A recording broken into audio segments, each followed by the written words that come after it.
Quran Surat Al-Baqarah ayat 238. A'udzubillahi minasyaitonirrajim. Hafizu ala sholawati was sholawatil wusta wa qumu lillahi qanitin. R.V. Bodley, seorang pengarang Amerika yang lama mengembara di tanah Arab, dalam bukunya meriwayatkan hidup Nabi Muhammad SAW. Ia menerangkan bagaimana kesan pujangga Prancis yang terkenal, yaitu Voltaire, ketika mula-mula membaca salinan Al-Quran. Voltaire mengatakan bahwa mula-mula membaca Al-Quran itu kita hanya melihat susunan yang tidak teratur, kacau, dan tidak dapat dipahami. Akan tetapi, kalau telah dibaca berulang dengan tenang, kita kian lama kian terpesona. Demikian kira-kira simpulan kesan Voltaire tentang Al-Quran. Bagaimana sebabnya dia berkesan demikian? Ya, karena dilihatnya dalam Al-Quran itu sepintas lalu, tampaknya tidak teratur.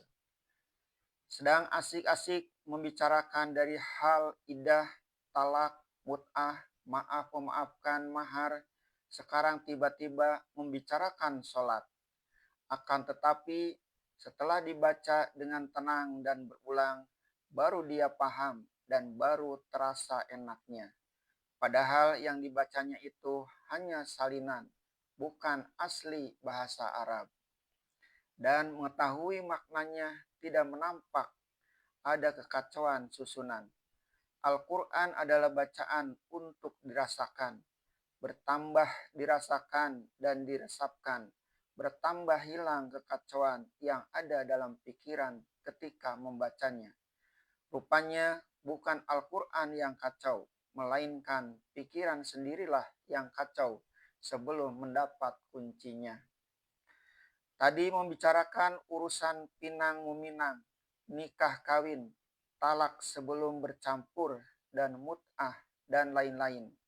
Akan tetapi semuanya dikunci selalu dengan takwa kepada Allah. Bahwa Allah melihat, Allah mengetahui, Allah pengampun, Allah penyayang.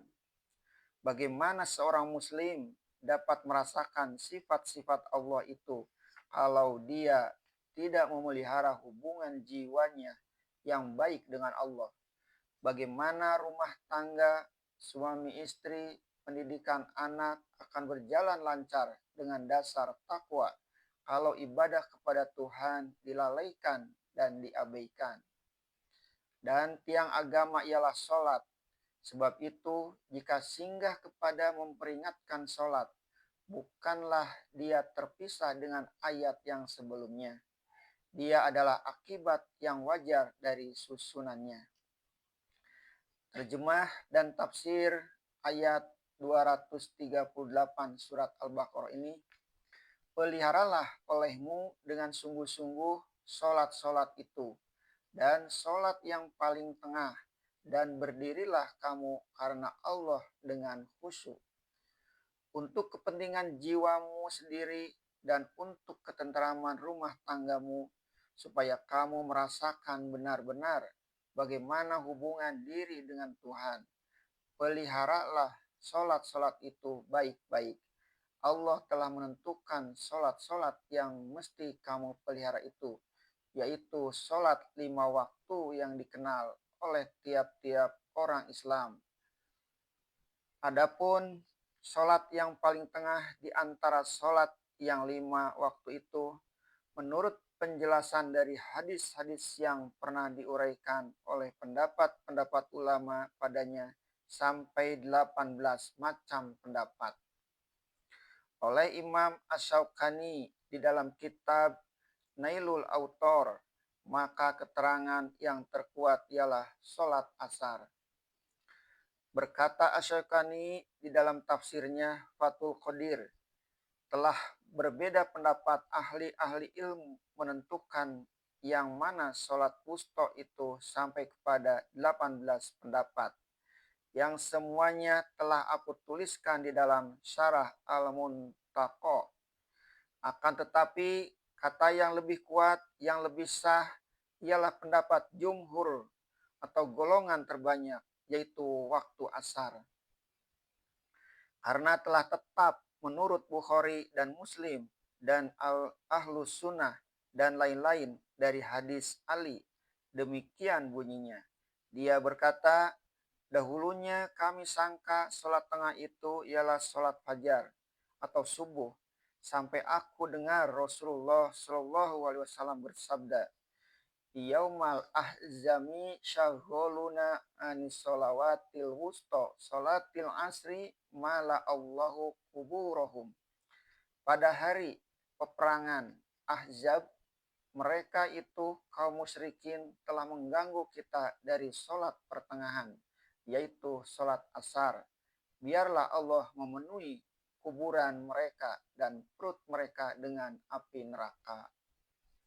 Artinya, karena hebatnya pengepungan dan percobaan kaum musyrikin mengepung kota Madinah di dalam peperangan Ahzab, bisa dilihat surah Al-Ahzab, Rasulullah dan kaum muslimin yang tengah mempertahankan Khandaq atau parit di Madinah terganggu untuk mengerjakan sholat asar. Dan memang kejadian itu pada waktu asar. Banyak lagi riwayat-riwayat lain yang menerangkan bahwa yang dimaksud dengan as-sholatul wusta itu memang sholat asar. Mungkin juga kita dapat memahamkan bahwa waktu tengah itu memang sholat asar. Jika kita ingat bahwa dua waktu yaitu subuh dan zuhur kita kerjakan di siang hari.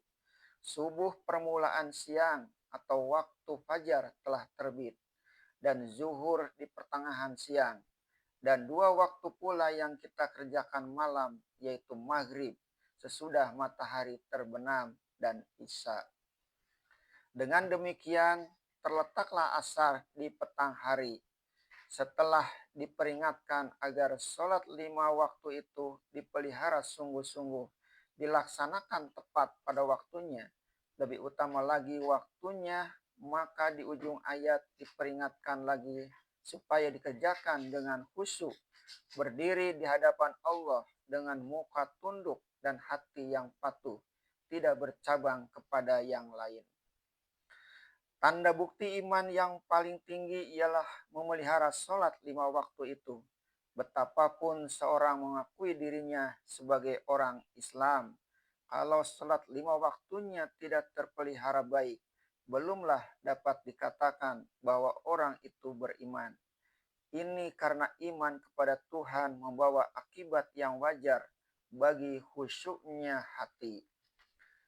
Kalau seruan sholat tidak diperhatikan dan tidak dipedulikan, tanda hati tidak khusyuk.